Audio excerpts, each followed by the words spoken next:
नमस्कार, स्वागत है आपका डे न्यूज में और दिन भर की तमाम अहम खबरों के साथ मैं हूं आरती सिंह। आगे बढ़ने से पहले आइए नजर डालते हैं आज की खास खबरों पर। मुजफ्फरपुर में डिस्पोजल प्लेट बनाने वाली फैक्ट्री में लगी आग। फायर ब्रिगेड ने कड़ी मशक्कत के बाद पाया काबू। शॉर्ट सर्किट से लगी थी आग, लाखों रुपए के नुकसान की आशंका।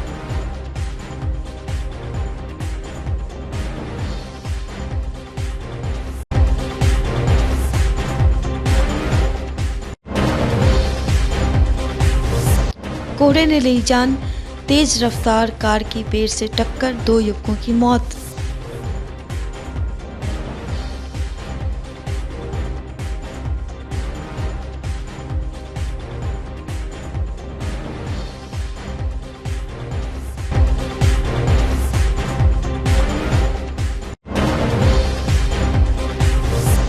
और मुजफ्फरपुर में बेखौफ हुए चोर, ज्वेलरी शॉप का शटर काटकर 90 लाख की चोरी, मचा हड़कंप।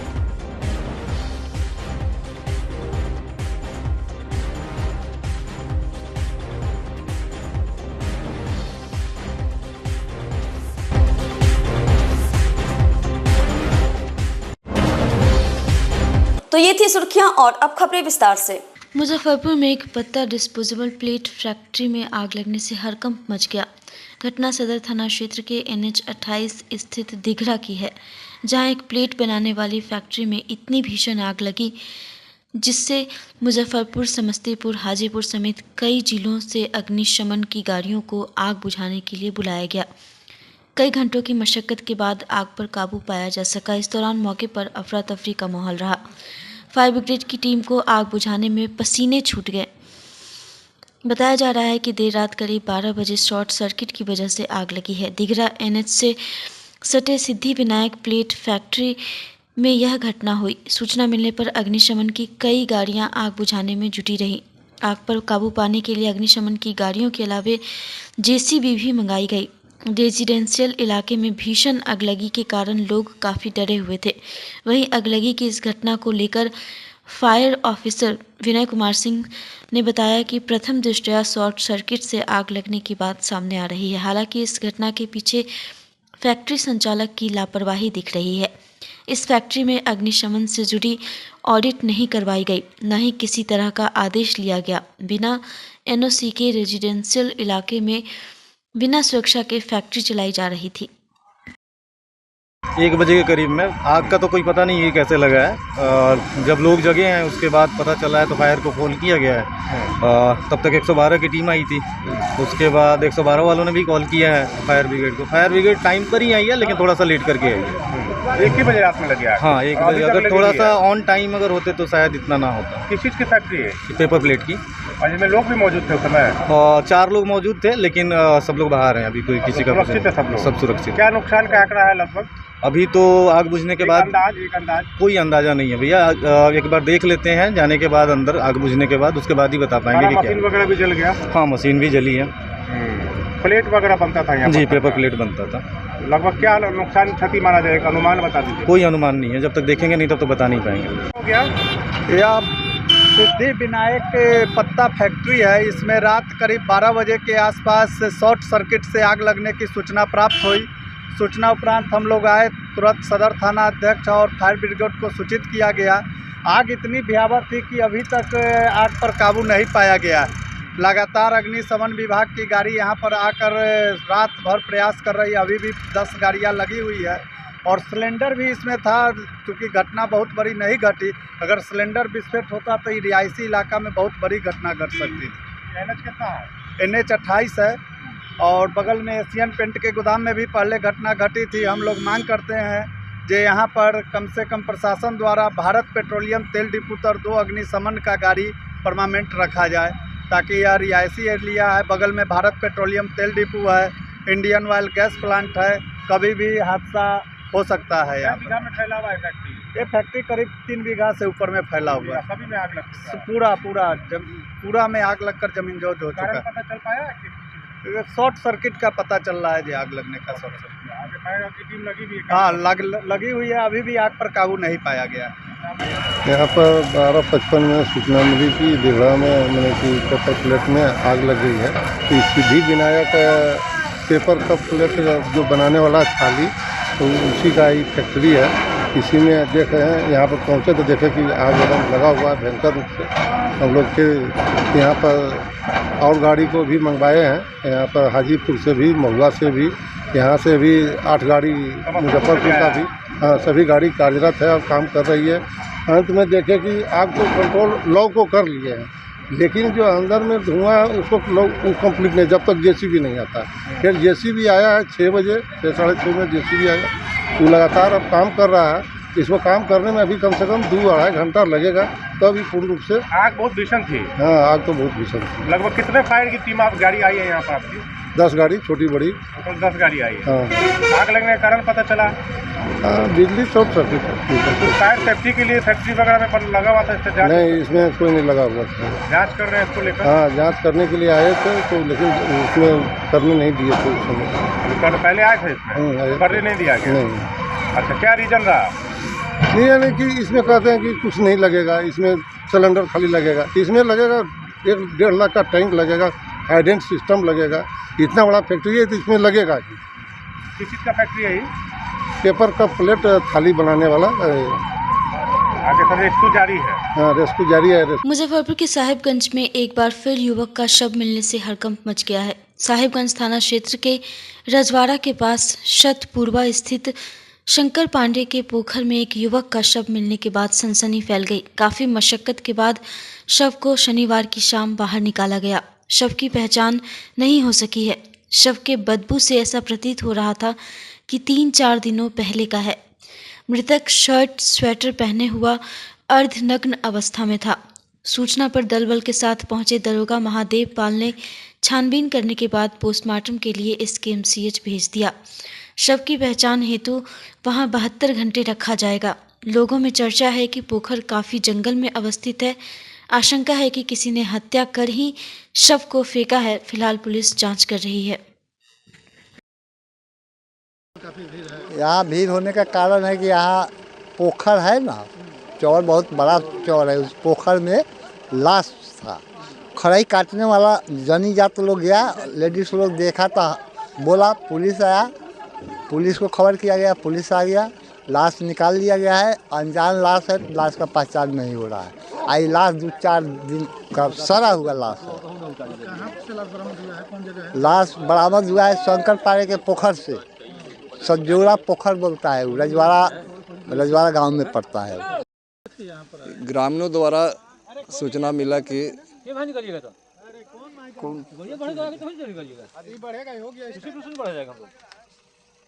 सतपुरवा रजवाड़ा पोखर शंकर पांडे के पोखर में अज्ञात शव मिला है। कितना उम्र लग रहा है? उम्र 35-40 के लगभग बीच में होगा। पुरुष का है। जिसकी सूचना शव को निकाल कर पोस्टमार्टम के लिए भेजा जा रहा है। अज्ञात शव है। शव की पहचान ग्रामीणों द्वारा नहीं किया गया है। पहचान को लेकर 72 घंटे रखा जाएगा। शव की पहचान के लिए 72 घंटा रखा जाएगा। मुजफ्फरपुर में एक भीषण सड़क हादसा देखने को मिला है। एक तेज रफ्तार कार अनियंत्रित होकर पेड़ से टकरा गई, जिसमें 2 युवकों की मौत हो गई है। वहीं 2 अन्य युवक गंभीर रूप से घायल हुए हैं। घटना जैतपुर थाना क्षेत्र के पोखरेरा टोल प्लाजा के नज़दीक की है। हादसे की जानकारी मिलते ही पुलिस मामले की जांच में जुट गई है। मृतक युवकों की पहचान उज्जवल कुमार और बिट्टू कुमार के रूप में की गई है। घायल युवकों के इलाज के लिए निजी अस्पताल में भर्ती कराया गया है। बताया जा रहा है कि कार सवार सभी युवक सरैया से भगवानपुर लौट रहे थे। इसी दौरान तेज रफ्तार में जा रही कार कोहरे की वजह से पेड़ में टकरा गई। घटना में टाटा सफारी कार पूरी तरह क्षतिग्रस्त हो गई है। हादसे के बाद सभी लोग कार में ही फंसे हुए थे, जिसमें 2 युवकों की मौत मौके पर ही हो गई। हादसे के बाद मौके पर स्थानीय लोगों की भीड़ इकट्ठा हो गई। स्थानीय लोगों ने हादसे की जानकारी पुलिस को दी। सूचना मिलने के बाद पुलिस मौके पर पहुंची और मामले की छानबीन शुरू कर दी। क्रेन की मदद से सभी को कार के भीतर से निकाला गया है। पुलिस ने शव की पहचान कर उनके परिजन को घटना की जानकारी दे दी है। वहीं दोनों शव को कब्जे में लेकर पोस्टमार्टम के लिए अस्पताल भेज दिया है। टाटा से आ रहे थे। हाँ। उसके बाद मालूम नहीं पड़ा कि नौकरी थे क्या। रात में उसी में पड़े हुए थे। अच्छा, कितने लोग थे आप लोग? 7 लोग। 4 आदमी। कहाँ गए हुए थे शादी पार्टी में? करते ऐसे अच्छा, और कौन कौन थे साथ में आपके? बॉडी का ही फंसा, कोई ठोकर मारा या पेड़ में जाके टकराया? पेड़ में टकराया, वो नहीं मालूम पड़ा हमको। सीधा एक बार एक आवाज हो गया। हाँ। कोई ठोकर तो नहीं ना मारा था? मुजफ्फरपुर में बेकाबू ट्रक ने एक महिला को रौंद दिया, जिससे घटनास्थल पर ही उसकी मौत हो गई। घटना सदर थाना क्षेत्र के गोबरसही चौक की है। मृतका की पहचान कच्ची पक्की स्थित सद्भावना नगर निवासी वासुदेव राय की 55 वर्षीय पत्नी शांति देवी के रूप में हुई है। वे अपने पोते के साथ एसकेएमसीएच से एक रिश्तेदार को देखकर अपने पोते निखिल के साथ कच्ची पक्की जा रही थी। इसी दौरान गोबरसही चौक पर गाड़ी का बैलेंस बिगड़ गया और वह नीचे गिर गई। तभी ट्रक ने उन्हें कुचल दिया, जिससे घटनास्थल पर ही उनकी मौत हो गई। सूचना पर सदर थानेदार अश्मित कुमार दलबल के साथ मौके पर पहुंचे। छानबीन करने के बाद शव को पोस्टमार्टम के लिए मेडिकल भेज दिया है। घटना के बाद से मृतका के परिवार में कोहराम मचा हुआ है। वो मेडिकल से देख के घर पर जा रहे थे, कच्ची पक्की दर्दा। उसी बीच में गोबरसाही में बाइक के पीछे तरफ गिर गए और ट्रक मार के चला गया। जैसे किनके साथ जा रहे थे? वो अपना पोता के साथ जा रहे थे। अच्छा, क्या नाम है पोता का? पोता के तो नाम ध्यान नहीं है। कहाँ जा रहे थे? घर पर अपना कच्ची पक्की। अच्छा, मेडिकल से? हाँ। इलाज करा के? नहीं, एक आदमी थे अपना हॉस्पिटल में, उन्हीं को देख कर लौट रहे थे, घर जा रहे थे। इसी क्रम में जैसे कि बाइक से गिर जाने के चलते ट्रक चढ़ा दिया जैसे कि सिर पर। ट्रक वाला भाग गया कि पकड़ा है? वो भाग गया, ट्रक वाला भाग गया। हुआ कि गाड़ी चला रहा था, पीछे जो है जो अथी गिर गया है, ठीक है। और उसके बाद ट्रक चढ़ा दिया, उसी में जो है अथी हुआ है। कहाँ से आ रहे थे ये लोग? हॉस्पिटल से आ रहा था, मेडिकल से। उसी का गाड़ी भतीजा चला रहा था। उनका पोता, क्या नाम है पोता का? पोता का निखिल राय। निखिल गाड़ी चला रहा था, पीछे बैठी हुई जी जी। ट्रक वाला चिप दिया? ट्रक वाला चिप दिया। नहीं, भाग गया। कहाँ की रहने वाली है महिला?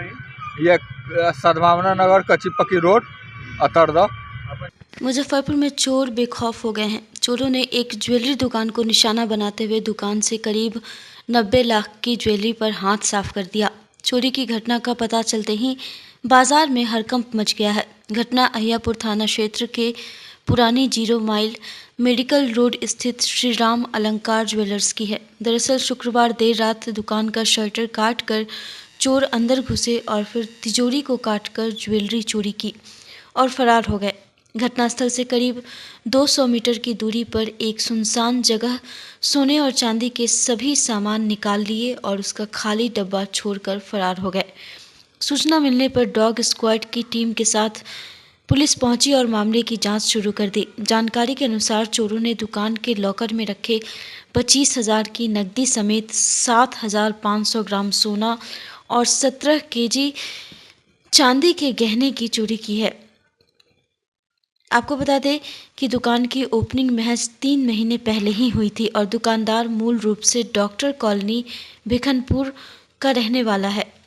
पुलिस आसपास में लगे सीसीटीवी फुटेज खंगालने में जुट गई है। घटना को लेकर पीड़ित स्वर्ण व्यवसायी मंटू कुमार ने बताया कि 3 महीने पहले उन्होंने दुकान खोला था। कल देर शाम अपनी दुकान बंद कर वे घर चले गए। उस समय तक सब ठीक था और आज सुबह में मकान मालिक ने फ़ोन कर सूचना दी कि आपके दुकान में चोरी हो गई है। दुकान मालिक ने बताया कि चोरों ने करीब 90 लाख की संपत्ति की चोरी की है। इधर डीएसपी टाउन 2 विनीता सिन्हा ने बताया कि मामले की जांच की जा रही है। हमको 5:30 बजे के करीब में मकान मालिक के द्वारा जानकारी हुई, आपके दुकान का शटर का ताला टूटा हुआ है, आके आप देखिए। जब आए तो हमने देखा कि शटर के ताला के बाहर में जो ग्लास का जो लॉक होता है वो तोड़ कर अंदर प्रवेश करके लॉकर काट दिया गया। लॉकर में और गैस कटर और हथौड़ा से दोनों को जी रात भर समय लगा होगा और उससे वो काउंटर से लेके लॉकर का जो भी सामान था लॉकर तिजोरी से सोना और चांदी का जेवर सारा ले गया। कितने का जेवर ले गया? अनुमानित 80-90 लाख के आसपास का जेवर होगा। 80-90 लाख सोना चांदी मिलाकर। इसमें कस्टमर्स का भी था? जी, कस्टमर का भी कुछ सामान था उसमें, ऑर्डर का। बहुत सारे कस्टमर का भी सामान था, लगभग 10 लाख के आसपास कस्टमर का सामान पूरा था। दुकान खाली कर दिया? पूरा दुकान खाली कर दिया, कुछ कहीं नहीं छोड़ा। कैमरा वैमरा लगाए हुए हैं? जी नहीं, कैमरा अभी इस काउंटर पे अभी थोड़ा काम बाकी था, इसीलिए रुका हुआ था। नया दुकान खोले थे? ये नया काउंटर खोले गया। कब है, कब खोले? ये 29 अगस्त को खोले, 19 अगस्त को। कैमरा चालू नहीं कुछ था? हाँ, कुछ बाकी था, कैमरा वाला के किया हुआ था, लेकिन कुछ बाकी काम रहने के कारण कैमरा इसमें सेटअप नहीं हुआ। कैसे होगा तो नुकसान का भरपाई? तो भीषण चोरी हो गई आपके यहाँ। अब हम प्रशासन के भरोसे हैं, जो कुछ करें। क्या भरोसा करते हैं? देखिए, अय्यापुर में तो कोई ऐसा इस तरह से एक्शन नहीं लेता है, लेकिन आज इस बार देखे हैं जो दस्ता सर के सब लोग को लाया है, आज आश्वासन दिया है जो हम आपका पुलिस आई? जी। तो सामान में क्या क्या ले गया है कुछ हमने? सोना का जेवर होता है 100, चांदी का बिस्किट, चांदी का कॉइन। लगभग क्या किलो होगा दोनों मिला? चांदी 18-19 किलो, 18 सोना 750-800 ग्राम सोना था जेवर। कैश उसकी था? जी कैश था, कैश कम ही था, 25-26 हज़ार के आसपास। सब ले गए? जी। और जो ज्वेलरी वगैरह सब में लगाया तो सब भी ले गए? जी। अच्छा, इतना हेवी लॉक को तोड़ा कैसे? वो हमें भी समझ में नहीं आ रही है। गैस कटर और हथौड़ा दोनों का प्रयोग करके करता कै है। बजे बंद करके गए थे? 7 बजे शाम में। ऐसी सूचना प्राप्त हुई है आज सुबह कि देर रात्रि एक पुरानी 0 माइल के पास एक आभूषण की दुकान है, उसमें किसी के द्वारा उनके शटर को काट के और दुकान में से आभूषण चोरी होने की बात बताई गई है। और इसमें हमने डॉग स्क्वाड को मॉर्निंग में वहाँ पर भेजा था, जिनके द्वारा अनुसंधान प्रारंभ कर दिया गया है। आवेदन अभी अप्राप्त है, जैसे ही आवेदन प्राप्त हो जाता है तो उस पर FIR दर्ज कर ली जाएगी। मुजफ्फरपुर में बेखौफ बदमाशों ने एक शिक्षक के बाइक के डिक्की से 1.5 लाख रुपए उड़ा लिए। घटना काजी मोहम्मदपुर थाना क्षेत्र के जेनिथ पेट्रोल पंप से सटे विशाल मेगा मार्ट के समीप की है, जहां बदमाश ने शिक्षक परमहंस चौधरी की चलती बाइक में पीछे से धक्का मारकर डिक्की से 1.5 लाख रुपए निकालकर फरार हो गए। रुपए का बैग लेकर अपराधी रामदयालु की ओर भाग निकले। शिक्षक शोर मचाते हुए उनके पीछे पीछे दौड़े, लेकिन पकड़ में नहीं आ पाए। उन्होंने घटना की सूचना 112 की टीम को दी। सूचना मिलने के बाद पुलिस टीम मौके पर पहुंची। अपराधियों का सुराग लगाने के लिए पुलिस CCTV खंगाल रही है। पीड़ित परमहंस चौधरी ने बताया कि वह तुर्की थाना क्षेत्र के दरियापुर कफेन गांव के रहने वाले हैं। वर्तमान में चोचहा कॉलेज में शिक्षक के पद पर कार्यरत हैं। शनिवार की दोपहर रामदयालु इलेक्ट्रिसिटी बोर्ड के कार्यालय परिसर स्थित केनरा बैंक से 1.5 लाख रुपए की घर बनवाने के लिए निकासी की थी। रुपए को वह बैग में रखकर बाइक की डिक्की बंद कर दिया। बदमाश बैंक के बाहर से ही उनका पीछा कर रहे थे। जैसे ही वह विशाल मेगा मार्ट के समीप पहुंचे कि पीछे से आए बाइक सवार 2 अपराधियों ने चलती बाइक में ही पीछे से जोरदार ठोकर मार दी। वह अनबैलेंस हो गए। ठोकर लगने के बाद उनकी बाइक की डिक्की खुल गई। इस बीच एक अपराधी अपनी बाइक से उतर गया। उनकी डिक्की में रखा रुपए का बैग निकालकर पैदल ही दक्षिण दिशा की ओर भागने लगा। वह अपनी बाइक साइड में खड़ी करके अपराधी के पीछे दौड़े, लेकिन बदमाश पकड़ में नहीं आ पाया। काजी मोहम्मदपुर थाना के पुलिस पदाधिकारी मोहम्मद शाहिद हुसैन ने बताया कि कोढ़ा गिरोह के शातिरों की संलिप्तता के बिंदु पर भी जांच की जा रही है। इलेक्ट्रिसिटी बोर्ड में केनरा बैंक का ब्रांच है, वहीं से हम 1.5 लाख रुपया निकाल के गृह कार्य के लिए निकले थे और यहाँ विशाल मेगावाट के पास में भीड़ थी। गाड़ी हमारा स्लो चल रही थी और वो लुटेरा भी लगता है कि हमको फॉलो कर रहा था बैंक कैंपस से ही। आपको लगा फॉलो कर रहा है? हाँ, और उससे एक आदमी बाइक से एक आदमी उतर के हमारा चलते हुए डिक्की में धक्का दी के कैसे डिक्की खोल लिया है और इससे पैसा निकाल लिया। धक्का दिया तब है ना, अनबैलेंस होने से हमको लगा कि कोई पीछे से गाड़ी में धक्का दिया है। ये देखने के लिए हम पीछे मुड़ते हैं तो देखते हैं कि हमारा पर्स एक कपड़ा में जो लपटा हुआ था वो लेके कोई आदमी भाग रहा है पीछे। उसको हम बहुत दूर तक पीछा भी किया, लेकिन उसका सहयोगी जो पीछे जो बाइक से था वो मुड़ के तब तक दक्षिण की ओर भागा है। वो भी गाड़ी पर चढ़ के तेजी में भागे हैं। हल्ला भी किया? हल्ला किए हैं कि पकड़ो पकड़ो, हल्ला किए हैं। लेकिन यहाँ साथ में आप लगभग हम 100 मीटर से ऊपर दौड़े हैं उसके पीछे। अभी उसने पकड़ाया नहीं? पकड़ाया नहीं, वो बाइक से था, हम पैदल थे। कौन बाइक से था, आप देखे थे बाइक? हाँ, 4505 है उसकी गाड़ी की नंबर, एक्सट्रीम गाड़ी है। कौन गाड़ी है? एक्सट्रीम गाड़ी। हाँ। अच्छा, क्या उम्र रही होगी अपराधी की? अपराधी यही 30 से 40 के बीच में रहा होगा। मोटे मोटे था? नहीं, मोटे मोटे नहीं था। जो पर्स लेके भागा है वो तो दुबले पतले, छरहरा बदन है। बैग में पैसा रखे हुए थे? बैग में पैसा हुआ था, बैग डिक्की में लिए पैसा निकाले थे? घर उर बन रहा है, उसी काम के लिए निकाले थे। चलिए, क्या नाम हुआ आपका? प्रभंस चौधरी। कहाँ मकान हुआ? दरियापुर का फेन। अच्छा, ये किस थाना में आया था? अभी अब तुर्की में आता है। तुर्की क्या करते हैं आप, करते क्या है? अब शिक्षक है, पढ़ने पर वर्तमान में? जी। कहाँ कार्यरत है? चौचहा में, रामश्रेष्ठ सिंह कॉलेज चौचहा। सूचना मिला कि यहाँ ऐसा हो रहा है कि चला रहे थे मोटरसाइकिल, कोई आके मेरा धक्का मारा। धक्का मारते हुए क्या हुआ कि हमको कोई छीन के पैसा लेके भाग गया चलती गाड़ी में। सूचना मिला, घटनास्थल पर हम पहुँचे। आगे इसमें आगे क्या कुछ कार्रवाई हुई? आगे कार्रवाई की है कि जो नंबर याद है गाड़ी नंबर, उसे पर क्या कीजिए कि वो आवेदन दे के ये कार्रवाई कर दिया जाए थाना पर। आगे कार्रवाई कर रहे हैं आप? सीसीटीवी देखिएगा? सीसी कैमरा में हम लोग देख रहे हैं, शक होगा उसके दायरा में हम लोग पकड़ेंगे। हम लोग देख रहे हैं, अभी घूम रहे हैं सगरे। मुजफ्फरपुर में एक ऐसा पंचायत है जो न कि जिले का बल्कि पूरे राज्य का मान बढ़ा रहा है। देश भर के पंचायत मानकों में कटरा प्रखंड का जजुआर मध्य पंचायत को तीसरा स्थान मिला है। अब इसके लिए दिल्ली के विज्ञान भवन में 11 दिसंबर को कार्यक्रम का आयोजन होना है। राष्ट्रपति द्रौपदी मुर्मू के द्वारा बेहतर कार्य को लेकर पंचायत के मुखिया सुमन नाथ ठाकुर को सम्मानित किया जाएगा। सम्मान के तौर पर 25 लाख की राशि भी दी जाएगी। पूरे पंचायत में हर्ष का माहौल है। बेहतर कार्य को लेकर पंचायत वासियों के द्वारा मुखिया को मिठाई खिलाकर खुशी जाहिर की है। जजुआर बिहार का एक बड़े गांव के नाम से जाना जाता है, जो सरकार की सभी योजनाओं में उम्दा प्रदर्शन कर रही है। सरकार की सभी योजनाओं को बेहतरीन तरीके से सजाया गया है। इसमें गरीबी मुक्त और आजीविका, उन्नत गांव, स्वस्थ गांव, बाल हितैषी गांव, जल पर्याप्त गांव, स्वच्छ और हरित गांव, आत्मनिर्भर बुनियादी ढांचा युक्त गांव, सामाजिक न्याय एवं सामाजिक रूप से सुरक्षित गांव, सुशासित गांव एवं महिला हितैषी गांव आदि विषय सम्मिलित है।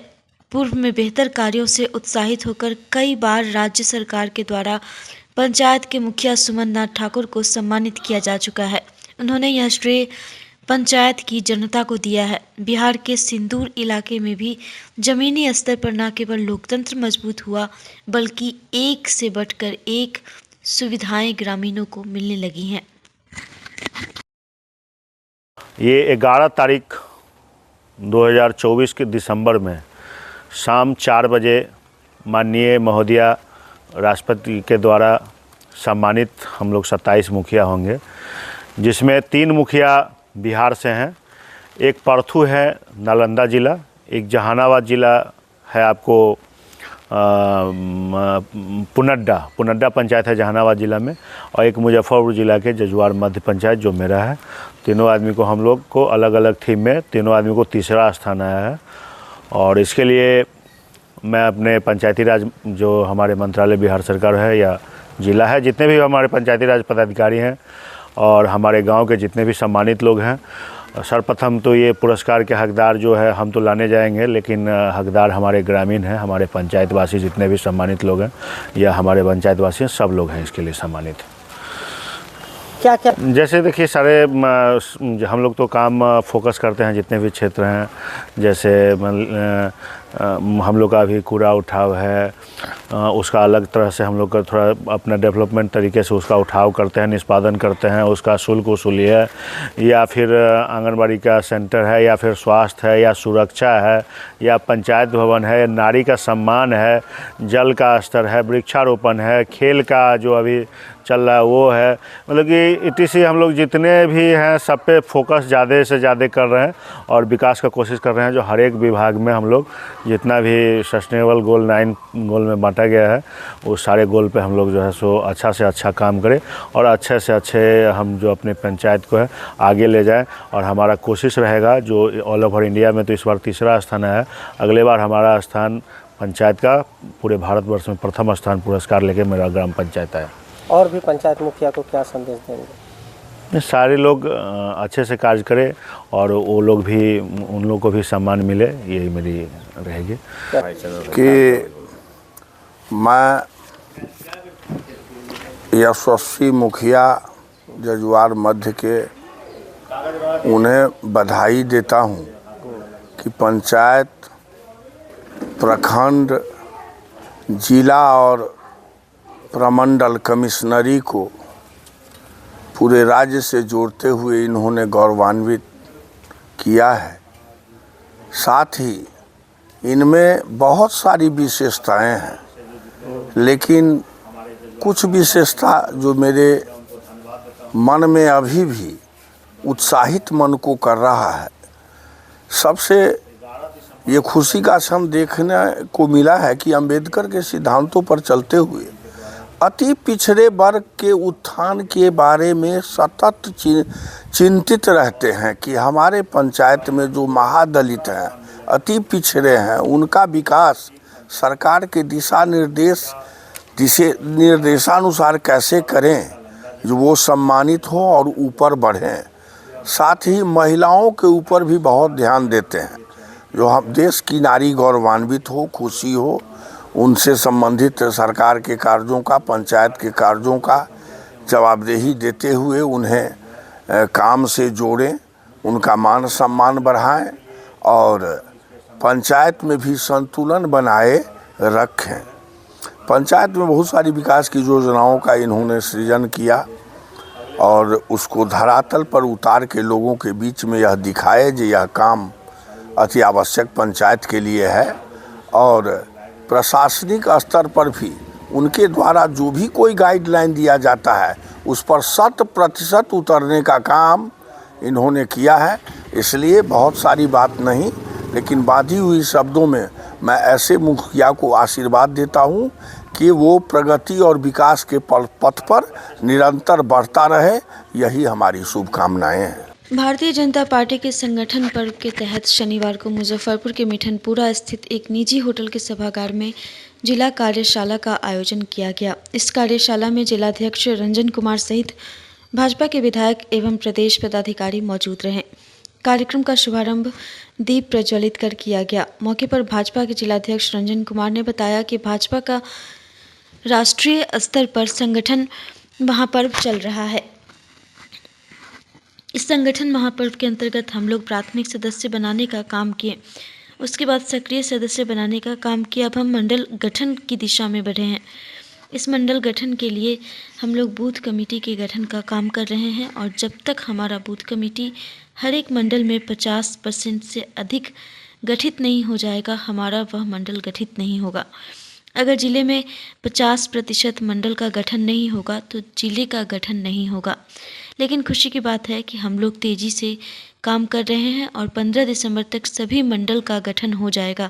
उसके बाद जिला का गठन होगा, फिर प्रदेश का गठन होगा और फिर 31 दिसंबर तक राष्ट्रीय अध्यक्ष की नियुक्ति हो जाएगी। भारतीय जनता पार्टी का राष्ट्रीय स्तर पर संगठन महापर्व चल रहा है। इस संगठन महापर्व के अंतर्गत हम लोग प्राथमिक सदस्य बनाने का काम किए, फिर सक्रिय सदस्य बनाने का काम किए। अब हम मंडल गठन की दिशा में बढ़े हैं। इस मंडल के गठन के लिए हम लोग बूथ कमेटी का गठन का काम कर रहे हैं और जब तक हमारा बूथ कमेटी हर एक मंडल में 50% से अधिक गठित नहीं हो जाएगा, हमारा वो मंडल गठित नहीं होगा। अगर जिला में 50% मंडल का गठन नहीं होगा तो जिला का गठन नहीं होगा। लेकिन खुशी और हर्ष की बात है कि हमारे जिला में 50% बूथ कमेटी का गठन हो गया है। सभी मंडल का गठन 15 तारीख तक हो जाएगा और 15 तारीख से 30 तारीख के बीच में जिला के भी गठन का काम पूरा हो जाएगा। फिर जिला के गठन के बाद प्रदेश का गठन होगा। फिर राष्ट्रीय अध्यक्ष की जो नियुक्ति होनी है वो नियुक्ति कम हम लोग का ये 31 दिसंबर तक का एक समय सुनिश्चित किया गया है। भारतीय जनता पार्टी के संगठन के सभी कार्यकर्ता, बूथ स्तर तक के कार्यकर्ता, क्रियाशील कार्यकर्ता हैं। पूरी मेहनत और तन्मयता के साथ बूथ गठन की दिशा में निरंतर कार्य कर रहे हैं। ये हमारे पार्टी का रीढ़ है और भारतीय जनता पार्टी संगठन की पार्टी है।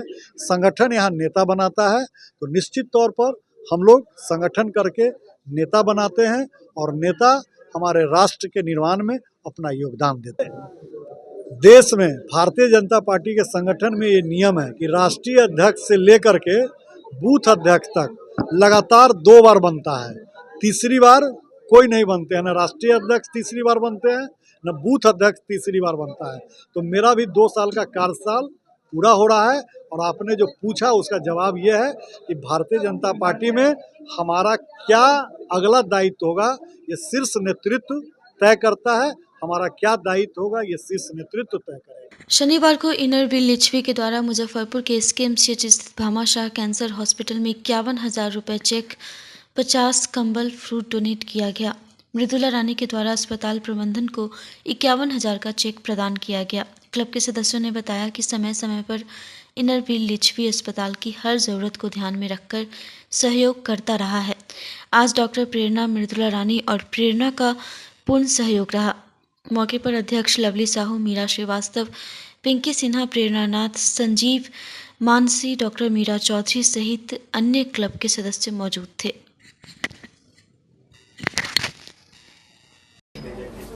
आज ये कैंसर हॉस्पिटल में कंबल और फ्रूट के साथ में कैश 51,000 देते हुए ये कैंसर हॉस्पिटल में सारी पेशेंट्स, सारी महिलाएं और सारे पेशेंट, ये हमारी प्रेसिडेंट, ये हमारी मृदुला दी, जिसके सौजन्य से आज 51,000 का कैश इनके सौजन्य से ही हुआ है।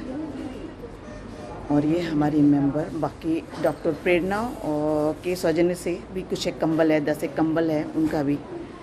तो आज इन लोगों के स्पॉन्सरशिप में हमारा क्लब डॉक्टर प्रेरणा, मृदुला दी और प्रेरणा नाथ एडिटर, उनके तरफ से भी, बाकी क्लब के और लोगों के सहयोग से आज का ये प्रोजेक्ट आप लोगों के सामने। धन्यवाद। मैं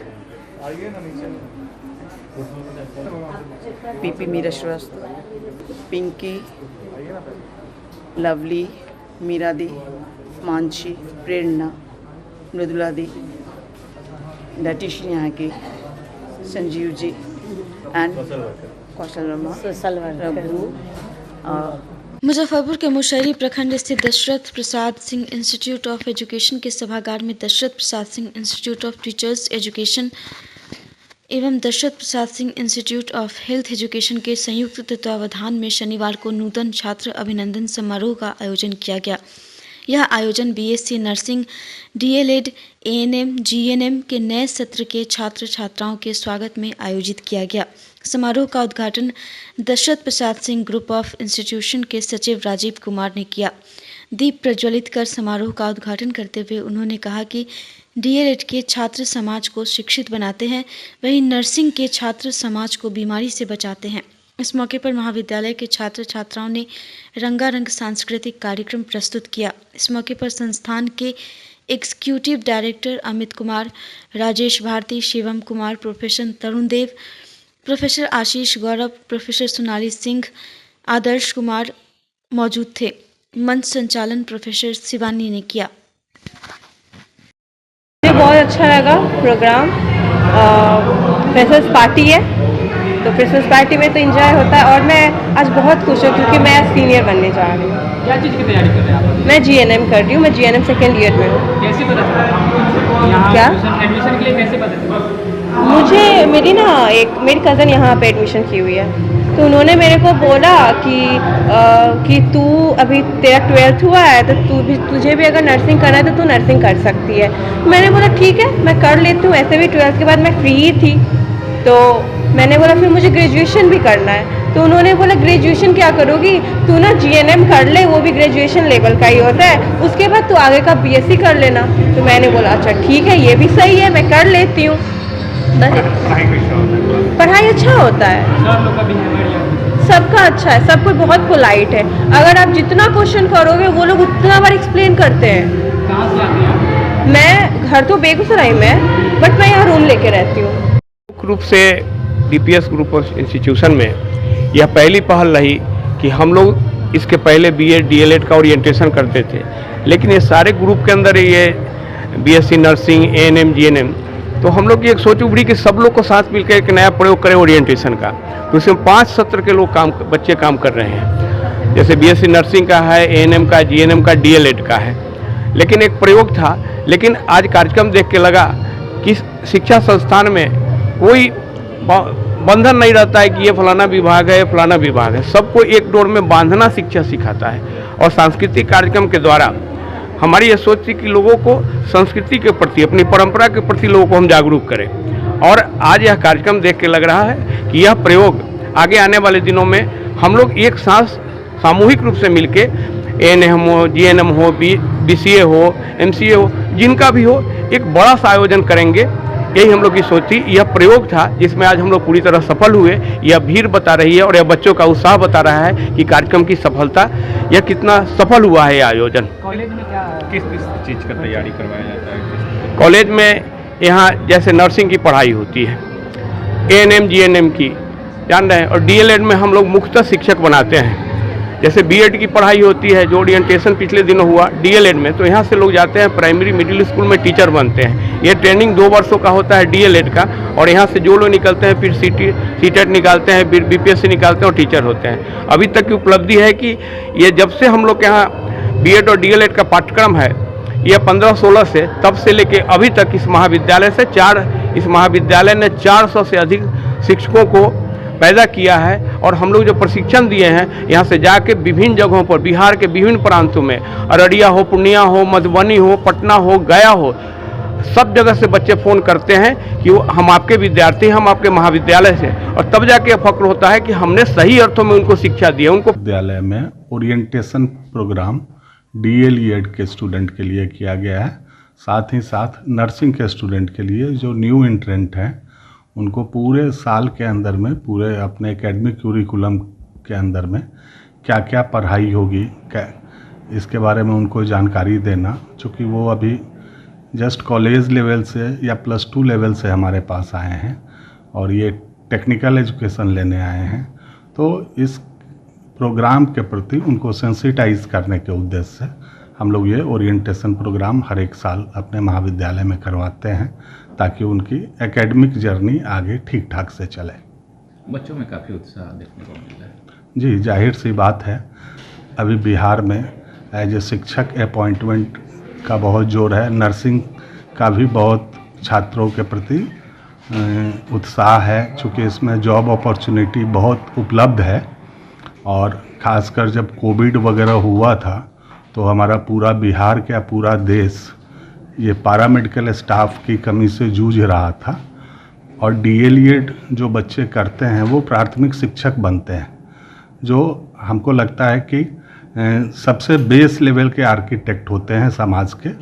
इसलिए हम लोग बड़ी मेहनत के साथ उनको ओरिएंट करते हैं इस नए करियर के लिए, ताकि वो एक अच्छे समृद्ध समाज को जन्म। इन दिनों मुजफ्फरपुर के साहिबगंज विधानसभा क्षेत्र के लोगों के लिए लालगंज के पूर्व विधायक मुन्ना शुक्ला के भतीजा धीरज शुक्ला गरीबों के मसीहा बने हुए हैं।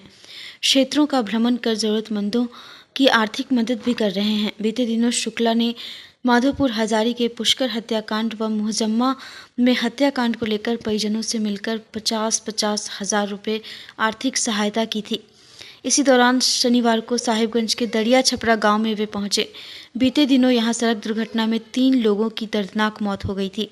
एक मासूम घायल है जिसका इलाज गंभीर हालत में चल रहा है। धीरज शुक्ला परिजनों से मिलकर घटना की जानकारी ली और सांत्वना दी। घायल के परिजन को इलाज कराने में आर्थिक समस्या को लेकर उन्होंने खुद इलाज का खर्च उठाने की बात कही। इस मौके पर मुखिया उदय भगत, अख्तर अली समेत दर्जनों ग्रामीण उपस्थित थे। परिजनों से मिले हैं। इन लोग का जो दुख है वो तो कम होने वाला नहीं है। जो चला गया लड़का नवयुवक था, नौजवान था, परिवार को आस था उन लोग से, अब तो वो चीज़ कोई पूरा कर नहीं सकता है। एक लड़का है जो एडमिट है, उसका इलाज चल रहा है। वो पैर 2 पार्ट में उसका हो गया हुआ है, तो स्टील वगैरह लगा है, ऑपरेशन हुआ है, उसको काफ़ी टाइम तक इलाज की ज़रूरत पड़ेगी। तो उसके इलाज में इन लोग को दिक्कत आ रही है फाइनेंशियली। तो अपने तरफ से भी लोग कुछ अभी तक करने का कोशिश किए हैं। एक बड़ा ऑपरेशन हुआ है कल, प्लस आगे के इलाज का जिम्मेवारी हम उठाए हैं कि 99% जितना पॉसिबल हो पाएगा इलाज का जिम्मेवारी मेरे ऊपर रहेगा। हम उन लड़का को स्वस्थ कराने तक का जिम्मेवारी हम उठाएंगे।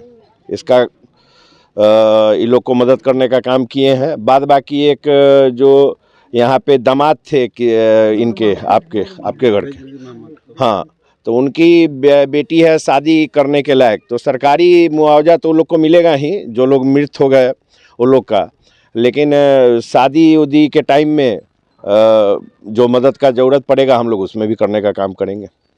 और हम लोग जहाँ भी पूरे साहेबगंज विधानसभा में, चाहे पारू में, कहीं भी जहाँ भी अपने साथ जो लोग जुड़े हुए हैं, जो अपने साथी हैं, और सभी समाज के लोग के साथ जहाँ लगता है कि मदद का ज़रूरत है वहाँ करने का काम कर रहे हैं, अपने से जो बन पा रहा है। करने में आप आगे हैं सबसे? नहीं, देखिए ये हम नहीं बोलेंगे, हम अपने से अच्छा कर रहे हैं। हम अपने से ये कोशिश कर रहे हैं कि भाई जहाँ तक मेरा मदद जो हमसे बन पाए वो हम करें। आगे तो सब कोई समझदार है, सब कोई समझते हैं। मदद जिनको मिलेगा, उचित मदद मिलेगा तो वो लोग तो समझबे करेंगे जो भाई क्या है नहीं है। क्या मुखिया जी गलती बोल रहे हैं? फैमिली पेंशन समेत अन्य विभिन्न मांगों को लेकर 10 दिसंबर से नगर निगम कर्मचारी संघ एवं नगर निगम कामगार यूनियन के संयुक्त संघर्ष मोर्चा का आंदोलन निर्धारित है। इसकी तैयारी और रूपरेखा को लेकर शनिवार को संघ भवन में एक आपात बैठक की गई। बैठक में निगम के कर्मचारियों को इसकी जानकारी दी गई। वह उनसे निवेदन किया गया कि सभी लोग एकजुट होकर अपनी मांगों के समर्थन में 10 दिसंबर से शुरू हो रहे आंदोलन में अपनी सहभागिता निभाएं। कार्यक्रम के संबंध में जानकारी देते हुए संयुक्त संघर्ष मोर्चा के संयोजक अशोक राय ने बताया कि फैमिली पेंशन, 7वां वेतन मान समेत विभिन्न मांगों को लेकर हम लोगों का 10 दिसंबर को नगर निगम के खिलाफ विरोध प्रदर्शन का कार्यक्रम पहले से आयोजित है। इसकी जानकारी नगर निगम को पहले से लिखित रूप से दे दी गई है। उम्मीद थी कि जानकारी होने के बाद नगर निगम प्रशासन हम लोगों से इस संबंध में बातचीत करेगी, लेकिन उनकी तरफ से अभी तक कोई पहल नहीं की गई है। इसके बाद आज हम लोगों ने आपात बैठक कर आगे की रणनीति तैयार की है व आंदोलन के सफलता के लिए रूपरेखा तैयार की है। मौके पर अमरेंद्र कुमार सिन्हा, अशोक कुमार सिंह, सत्येंद्र प्रसाद सिंह, राधे श्याम सिंह मौजूद थे। हम लोग जो है सो कि प्रशासन को पहले भी लिख करके दिया है कि 10 तारीख से आंदोलन का कार्यक्रम तय करके 10 तारीख को मेरा जो है सो प्रदर्शन है निगम में। 11-12 को काला बिल्ला लगाएंगे सारे कर्मचारी निगम कर्मी, और 13 को धारणा है और 14 से अनशन का कार्यक्रम है। लेकिन निगम प्रशासन द्वारा टाल मटोल की रवैया करते हुए अभी तक न संगठन से वार्ता किया गया, न हमारे मांग के प्रति कोई सकारात्मक ये किया गया, जिसके एवज में हम लोग अभी भी यही चाहते हैं कि निगम प्रशासन सजग हो हमारे मांगों के प्रति।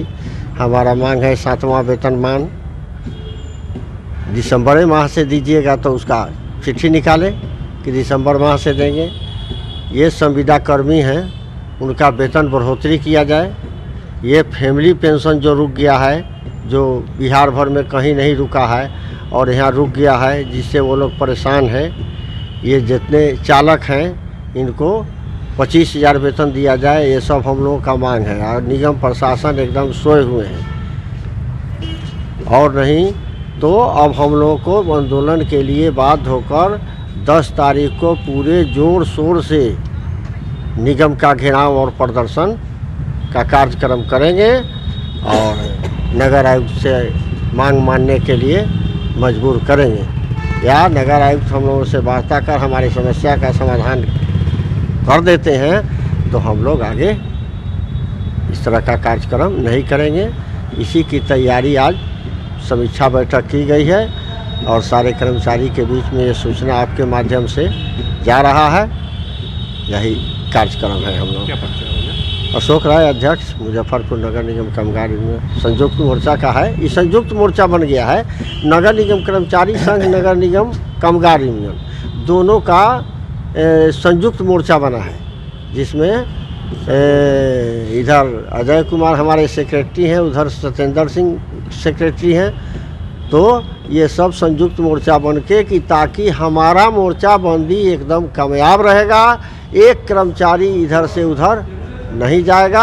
मुजफ्फरपुर नगर निगम के कर्मचारी दोनों, मुजफ्फरपुर कामगार यूनियन और नगर कर्मचारी संघ के दोनों सेक्रेटरी ने संयुक्त समिति बना के मुजफ्फरपुर नगर निगम में कर्मचारियों की समस्या थी जो फैमिली पेंशन बिहार में सब जगह भुगतान हो रहा है, यहाँ रोक दिया गया था, उसके लिए था। 7वां वेतन सरकार का आदेश हुआ, सभी जगह भुगतान हो रहा है, उसका नहीं किया अभी तक। अनुकंपा पर बहाली सब जगह हो रही है, यहाँ पर बहाली नहीं हुआ, ये सब था। कुछ भी डिमांडों लेके दिए थे और महासंघ की ओर से हम भी नगरायुक्त से मिले, उन्होंने कहा था जब 10-15 दिन में सभी कर देंगे। ये लोग ने आज से 15 दिन पहले भी एक पिटीशन दिया, आज आप नहीं कीजिएगा तो हम फलां तारीख को आंदोलन करेंगे। लेकिन अभी तक संगठन से नगर निगम प्रशासन ने कोई वार्ता करने के लिए या कोई बैठ के राय मशविरा करने के लिए तैयार नहीं है। तो कर्मचारी लोग उग्र हैं, असंतोष है। हम दूरभाष पर महापौर को भी यह बात बताए हैं कि भाई आप गार्जियन हैं, आपको भी इस बात पर पहल करना चाहिए था।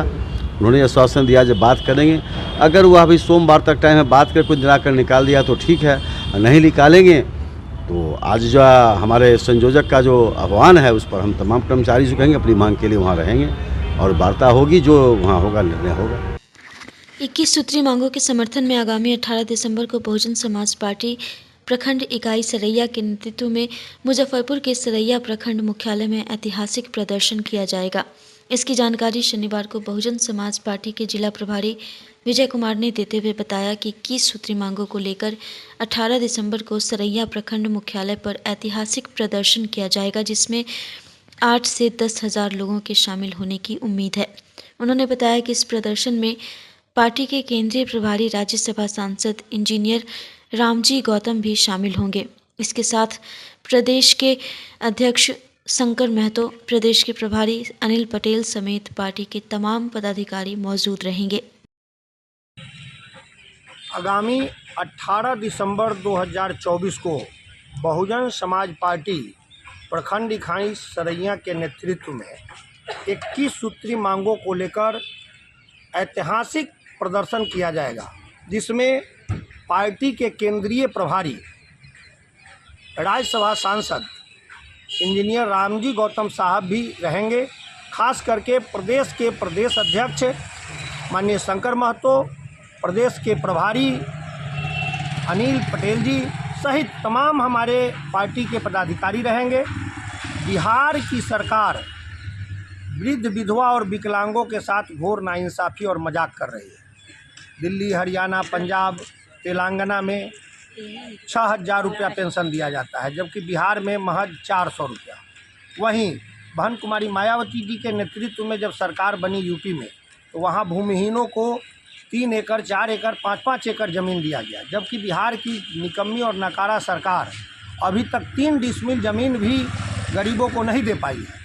उतना ही नहीं, जिनको पर्चा दिया गया उन पर्चाधारियों को ज़मीन पर कब्जा नहीं है, जो दबंग लोग हैं उसको कब्जा कर रखे हैं। ऐसे खास करके जो रूपा हत्याकांड हुई उसमें काफ़ी निर्दोष को फंसाया गया और जो बहुजन समाज के पार्टी के जो नेता थे उन तमाम निर्दोष नेताओं को भी फंसाया गया। तो इसकी सीबीआई की जांच कराई जाए और निर्दोष लोगों को मुकदमे से बरी कराया जाए। इन मांगों को लेकर आगामी 18 तारीख को ऐतिहासिक प्रदर्शन होगा। लगभग 8 से 10 हज़ार लोग वहां जुटेंगे और ऐतिहासिक प्रदर्शन होगा। विजय रथ पर सवार वीरगंज नेपाल की टीम ने उतार चढ़ाव भरे मुकाबले में सेल बोकारो की टीम को 2 के मुकाबले 4 गोल से पराजित कर चतुर्भुज कप के फाइनल में प्रवेश का दावा मजबूत कर लिया है।